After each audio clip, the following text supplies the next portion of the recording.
नमस्कार. एमबीबीएस करायचे स्कोअर सुद्धा कमी आहे आणि बजेट सुद्धा थोडं कमी आहे. एकदम कमी नाहीये, पण एक ॲव्हरेज आपण 10.5, 11 लाख, 12 लाख, 13 लाख पर इयर पर्यंत फीज भरू शकतो. तर अशा सगळ्या विद्यार्थ्यांसाठी हे आजचं जे अपडेट आहे, तर हे खूप महत्त्वाचं आहे. कारण मित्रांनो, आपल्या महाराष्ट्रामधून मागच्या 2 ते 3 वर्षामध्ये जो एमबीबीएस करण्याचा जो ट्रेंड वाढलेला आहे, कमी स्कोअरवर, तर तो वाढलेला आहे यूपी या स्टेटसाठी. तुम्ही जर यूपीच्या कॉलेजला व्हिजिट जरी केली, तरी सुद्धा प्रत्येक कॉलेजमध्ये तुम्हाला महाराष्ट्रीयन स्टुडंट दिसतीलच. म्हणजे यूपीमध्ये जे पण प्रायव्हेट कॉलेज आहे, तर त्या सर्व कॉलेजमध्ये तुम्हाला महाराष्ट्रीयन स्टुडंट मिळतातच. तर त्यामुळं तुम्ही जरी समजा विद्यार्थिनी असेल किंवा विद्यार्थी असेल, तर यूपी या स्टेटचा जो विचार आहे एमबीबीएस साठी, तर तो करायलाच पाहिजे. आणि सोबतच यूपी स्टेटचं जे काउन्सिलिंग आहे, तर ते नेमकं कोणत्या पद्धतीनं यावर्षी चालणार, फर्स्ट राउंडचं त्याचं शेड्यूल आलेलं आहे. तर या शेड्यूलनुसार नेमकं कोणती प्रक्रिया आपल्याला करावी लागते, तर हे सगळं या व्हिडिओमध्ये आपण डिस्कस करतोय. नवीन असाल सबस्क्राईब करायला विसरू नका. बघा, सुरुवात जर टेबलमध्ये आपण बघितलं तर पहिला राउंड आपल्याला दिसतोय. सुरुवातीला नंबर फर्स्टचं जे काम आहे, आपला इव्हेंट जो आहे, तर तो रजिस्ट्रेशनचा आहे. आता हे जे रजिस्ट्रेशन आहे, तर हे यूपीच्या काउन्सिलिंगच्या वेबसाईटवर करावं लागतं. रजिस्ट्रेशनसाठी जवळपास तुम्हाला ₹2000 एवढं खर्च येईल आणि या 2000 मध्ये तुम्हाला वापस काहीच मिळणार नाही. म्हणजे तुमचा नंबर लागेल किंवा नाही लागेल. हे जे ₹2000 तर हे नॉन रिफंडेबल असतील. थोडक्यात यूपीच्या काउन्सिलिंग वेबसाईटची ही फीज आहे, रजिस्ट्रेशन फीज, की जी तुम्हाला पे करायची. रजिस्ट्रेशन करत असताना खूप साऱ्या चुका आउट ऑफ स्टेट फॉर्म भरत असताना विद्यार्थी करतात. तुमच्याकडे जर कोणी काउन्सिलिंग करणारा असेल, तर तुम्ही तिकडे जॉइन करू शकता. जिजाऊ अकॅडमीचं यूपीचं काउन्सिलिंग जर तुम्हाला जॉइन करायचं असेल, तर व्हॉट्सअपला मेसेज करा. यूपी एमबीबीएस काउन्सिलिंग सगळे डिटेल्स शेअर करतो. काउन्सिलिंग फीज बद्दल सुद्धा माहिती मिळेल आणि त्यामध्ये थोडी रिफंड पॉलिसी आहे काउन्सिलिंग फीज मध्ये, तर ती सविस्तर तुम्ही वाचून घ्याल. कारण जर तुम्हाला सीट नाही मिळाली, तर आम्ही घेतलेल्या काउन्सिलिंग फीज पैकी, यूपीच्या काउन्सिलिंग फीज पैकी रिफंड पॉलिसी सुद्धा ठेवलेली आहे. तर त्यामुळं नक्की ती वाचाल. आता बघा, जर समजा आपण रजिस्ट्रेशनचा विचार केला, तर हे रजिस्ट्रेशन येणाऱ्या 20 ऑगस्ट पासून तर जवळपास 24 ऑगस्ट या दरम्यान होणार. 20 ऑगस्ट आणि 24 ऑगस्ट या तारखे जरी असतील, तरी सुद्धा तुम्हाला फोकस करायचंय की 24 तारखेला तुम्ही रजिस्ट्रेशन करायचं टाळा. तुमचं जे रजिस्ट्रेशन आहे, तर ते 21 आणि 22 या 2 डेटच्या दरम्यान व्हायला पाहिजे. 20 तारखेला सुद्धा रजिस्ट्रेशन करणं थोडं आपल्याला टाळायचं. कारण ज्यावेळेस पण एखाद्या वेळेस काउन्सिलिंग सुरू होतं, वेबसाईट पूर्णपणे अपडेट झालेली नसते. त्यावर बरेचसे प्रॉब्लेम्स येतात. एखाद्या वेळेस आपण त्या ठिकाणी माहिती फिल करतो आणि लगेच वेबसाईट लोड घ्यायला लागते आणि भरलेला जो डेटा आहे, तर तो सगळा इरेज होतो आणि त्यामध्ये चुका होण्याची जास्त शक्यता असते. आणि तसाही आउट ऑफ स्टेट फॉर्म किंवा आउट ऑफ स्टेट काउन्सिलिंग ज्या व्यक्तीनं अगोदर केलेलं आहे, तर त्यांच्याकडेच तुम्ही करा. म्हणजे आमच्याकडे करावं असं म्हणणं माझं नाहीये. पण जर समजा तुम्हाला असं वाटतं की आपण क्लासवर एवढे मोठा खर्च केलेला आहे आणि आता आपलं पुढचे 5.5 वर्ष आपल्याला ऍडमिशन चांगल्या कॉलेजमध्ये झाली पाहिजे. रजिस्ट्रेशन जर एकदा चुकलं, तर यूपीचं काउन्सिलिंग परत होणार नाही. री रजिस्ट्रेशन होत नसतं. तर त्यामुळं जो खर्च आपण क्लासवर केला, तर त्या खर्चाचा विचार करता काउन्सिलिंग फीजचा विचार करा आणि नक्कीच जवळचा काउन्सिलर जॉईन करा किंवा आमच्याकडे सुद्धा तुम्ही येऊ शकता. ऑफिसला व्हिजिट करण्याचं काम नाही. सगळे कामं व्हॉट्सअपवर होतात. तुम्हाला स्वतः कोणतीच प्रक्रिया करण्याचं काम नाही. रजिस्ट्रेशन, चॉईस फिलिंग सगळं काउन्सिलिंग आम्ही ऑफिसमधून तुमचं करून देणार. ओके.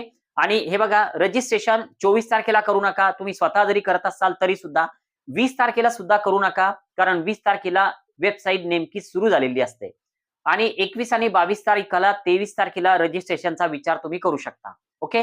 आता यामध्ये फीज प्लस डिपॉझिट हे नेमकं किती असतं? तर जी फीज आहे, तर ती तुम्हाला ₹2000 यूपीच्या वेबसाईटवर पे करावी लागती, की जी मी नेमकी तुम्हाला सांगितली की हे नॉन रिफंडेबल असतं. यामध्ये तुम्हाला कुठल्याच प्रकारचा रिफंड मिळणार नाही.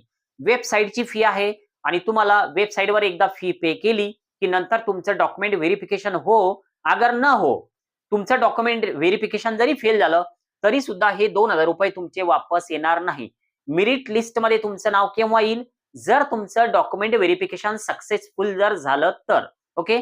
आता यानंतर हे डिपॉझिट जे आहे, तर हे सुद्धा तुम्हाला ₹2,00,000 पे करावं लागतं आणि हे जे 2,00,000 आहे, तर हे ₹2,00,000 डिपॉझिट पे केल्याशिवाय तुम्हाला यूपीच्या प्रायव्हेट कॉलेजमध्ये चॉईस फिलिंग करता येणार नाही. Semi government college fee structure असतं 10.5 लाख, 11 लाख, 13 लाख, 14 लाख असं पर इयरचं.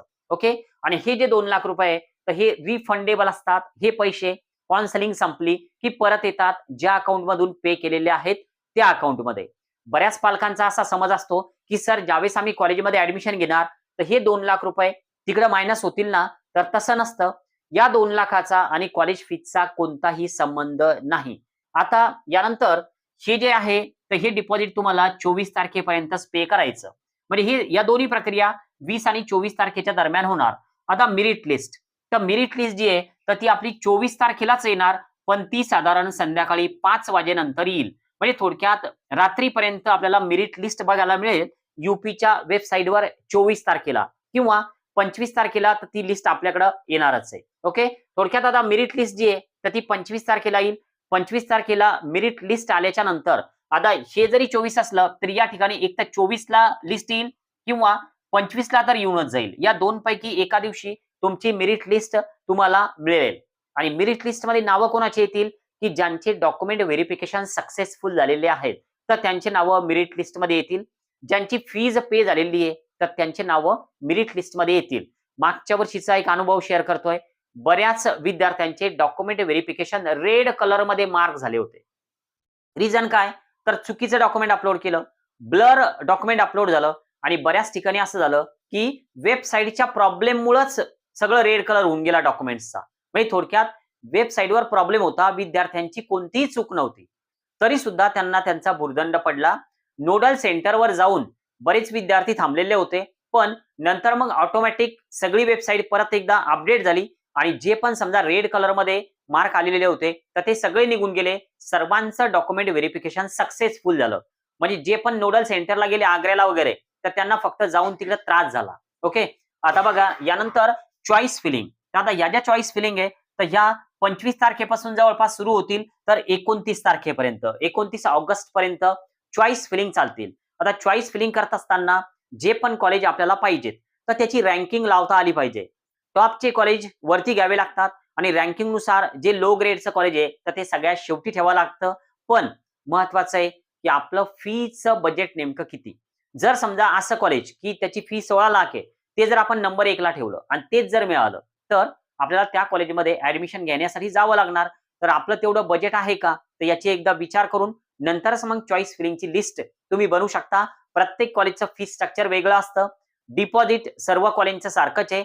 इतर चार्जेस सगळे कॉलेजचे सारखेच आहे आणि वेबसाईटवर जे पैसे लागतात ते मी तुम्हाला सांगितलेच. आता यानंतर जे अलॉटमेंट आहे तर ते 30 तारखेला तुम्हाला बघायला मिळेल आणि तुमचं जे जॉईनिंग आहे तर ते जवळपास तुम्ही सप्टेंबरच्या पहिल्या वीकमध्ये 1 सप्टेंबर पासून तर 5 सप्टेंबर या दरम्यान जॉईन करू शकता. आता जॉईनिंगची प्रोसेस नेमकी कशी असते, तर ज्या पण वेळेस आपल्याला कॉलेज मिळतं तर त्या अलॉटमेंट लेटरवर, म्हणजे जे अलॉटमेंट लेटर आपण डाउनलोड करणार तर त्यावर त्या कॉलेजचं नोडल सेंटर की नेमकं तुम्हाला कोणत्या ठिकाणी जॉईन करायचं, आग्र्याला जॉईन करायचंय कोणत्या ठिकाणी, ते सगळं सेंटरचं नाव पत्ता सगळा असतो. त्यावर नंबर सुद्धा दिलेले असतात आणि त्या ठिकाणी जाऊन तुम्हाला डीडी सबमिट करावा लागतो. महाराष्ट्रामधून जर तुम्ही डीडी काढत असाल तर ठीक, किंवा यूपी मधून सुद्धा तुम्हाला डीडी काढता येऊ शकतो. पण आता त्यासाठी तुमच्या अकाउंटमध्ये पैसे तुम्ही तयार ठेवायला पाहिजे. आता अडचण नेमकी कोणती येते, बऱ्याच पालकांचे असे प्रश्न असतात की सर जर 5च दिवस आहे जॉईनिंग मध्ये तर महाराष्ट्रामधून डीडी काढून त्या नोडल सेंटरला जॉईन करणं होईल का, कारण दिवस खूप कमी आहे, एवढ्या वेळात ही प्रक्रिया होतील का.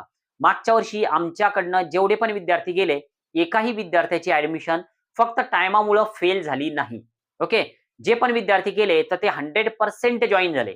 ज्यांना पण अलॉटमेंट झालं तर त्यांना 100% त्या ठिकाणी जॉईनिंग केल्या गेलं. कारण काय, तर त्या पद्धतीने आपण सगळा प्लॅन करायचा असतो. आता यूपी काउन्सिलिंग मध्ये सगळ्यात मोठी अडचण नेमकी कोणती येते तर ती लक्षात घ्या. कारण तुम्ही काउन्सिलिंग स्वतः करा, कोणाकडनं करून घ्या किंवा आमच्याकडनं करा असं मी म्हणणार नाही. कारण आमची आउट ऑफ स्टेटची काउन्सिलिंग फीज वेगळी आहे. व्हॉट्सअपला तुम्हाला कळवलं जाईल, तुम्ही व्हॉट्सअपला मेसेज करा. रिफंड पॉलिसी सुद्धा त्यामध्ये मेन्शन केली जाईल. जर तुम्हाला कॉलेज नाही मिळालं तर तुम्हाला काउन्सिलिंग फीज मधून रिफंड सुद्धा मिळतो. ठीक आहे. आता जर समजा तुम्हाला आउट ऑफ स्टेट यूपी मध्ये जर रजिस्ट्रेशन आणि चॉईस फिलिंग करायचं असेल तर महत्वाच्या गोष्टी तुम्ही कोणत्या लक्षात ठेवायच्या, तर हे तुम्हाला माहिती असलंच पाहिजे. पहिलं, रजिस्ट्रेशन करत असताना तुमचा जो नीटचा रोल नंबर आहे तुमची जी जन्मतारीख आहे, विद्यार्थ्याचं नाव आहे, तर हे सविस्तर तुम्ही त्या ठिकाणी चेक करा. नंबर 2चा मुद्दा, की तुमची कॅटेगरी जी आहे, तर ती कॅटेगरी आणि जेंडर. जेंडर तुम्ही मेल आहात, तर तुम्ही मेलच सिलेक्ट करायला पाहिजे. फिमेल आहात, फिमेल सिलेक्ट करायला पाहिजे. पण चुकीनं बऱ्याच वेळेस असं होऊ शकतं, की मेलच्या ठिकाणी फिमेल सिलेक्ट केलं जाऊ शकतं. फिमेलच्या ठिकाणी मेल सिलेक्ट केलं जाऊ शकतं. तर ही एक मेजर चूक आहे, की जी विद्यार्थ्यांकडनं होते. आता नंतरचा मुद्दा, की डॉक्युमेंट्स अपलोड करताना कोणत्या ठिकाणी कोणतं डॉक्युमेंट लागतं, तर हे तुम्हाला माहिती असलं पाहिजे. बरेच विद्यार्थी, की डॉक्युमेंट्स नाही, एखाद्या कॉम्प्युटर सेंटरवर जातात. कॉम्प्युटर सेंटरवाल्यानं जर का एखादी टॅब चुकीची सिलेक्ट केली, तर ते डॉक्युमेंट्स आपल्याकडे नसतं. जसं आता कर्नाटकचं झालं. बऱ्याच विद्यार्थ्यांना all India merit, general merit असं डॉक्युमेंट दाखवत होतं. तर त्यांनी ते चुकीचा फॉर्म भरलेला होता. मग त्या ठिकाणी त्यांनी ब्लँक डॉक्युमेंट अपलोड केलं कॉम्प्युटरवाल्यांनी. तर हे व्हेरिफाय होणारच नाही. तर डॉक्युमेंट्स कोणते अपलोड करावे लागतात, ते कोणत्या फॉर्मॅटमध्ये असले पाहिजे, तर हे सगळी माहिती त्या वेबसाईटवरच दिलेली असते. तर ती सविस्तर रीड करा. नंतरच डॉक्युमेंट अपलोड करा. यानंतरचा मुद्दा, ज्यावेळेस आपण 2,00,000 रुपये डिपॉझिट वेबसाईटवर पे करणार आहोत, तर त्यानंतर आपल्याला कॉलेजचे चॉईस टाकायचे. ज्यावेळेस तुम्ही कॉलेजचे चॉईस लॉकवर क्लिक करणार, तर ते लॉक होणार. नंतर तुम्हाला एडिट करायला चान्स नाही.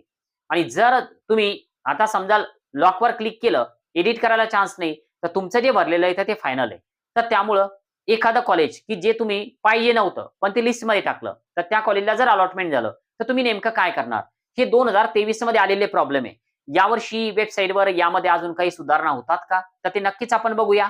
एक सविस्तर व्हिडिओ नंतर मी बनवणारच. पण जर तुम्हाला अजूनही जर यूपी काउन्सिलिंग जिजाऊ अकॅडमीचं जर करायचं असेल, महाराष्ट्राचं वेगळं असतं, आमचं आउट ऑफ स्टेटचं वेगळं असतं.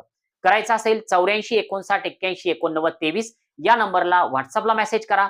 तुम्ही जर आमच्या अगोदरच पेड रजिस्टर्डच्या ग्रुपमध्ये असाल, तर आपला जो ग्रुप ॲडमिनचा नंबर आहे, तर त्या नंबरला तुम्ही मेसेज कराल. ओके. आज आपण थांबूया. बाय.